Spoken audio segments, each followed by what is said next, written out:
हिदायतकार सैयद नूर ईद पर अपनी फैमिली के हमरा सिनेमा पहुंच गए। कहते हैं म्यूजिक फिल्म की कामयाबी में रीढ़ की हड्डी की मानंद होता है। उनका मजीद क्या कहता था ये जानते हैं डॉन न्यूज़ के रिपोर्टर मोहम्मद कुर्बान से। कुर्बान, इस अहम मौके पर उन्होंने क्या पैगाम दिया, क्या कहते हैं वो?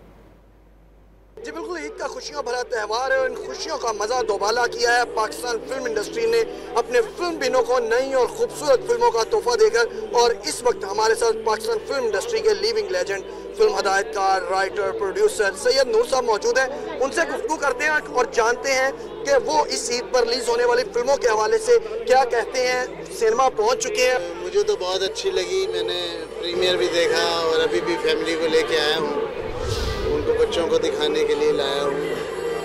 बड़ी अच्छी नदीम ने फिल्म बनाई है। जी, आपने सैयद नूर साहब की खूबसूरत गुफ्तगू सुनी जिन्होंने फिल्म लव गुरु के हवाले से कहा कि बेहतरीन फिल्म है और इसमें तमाम ज़रूरी मसाले जो थे वो इस फिल्म में डाले गए हैं। और हम मायरा खान और हुमायूं सईद के लिए उन्होंने बेस्ट विशेस का भी इजहार किया। जी।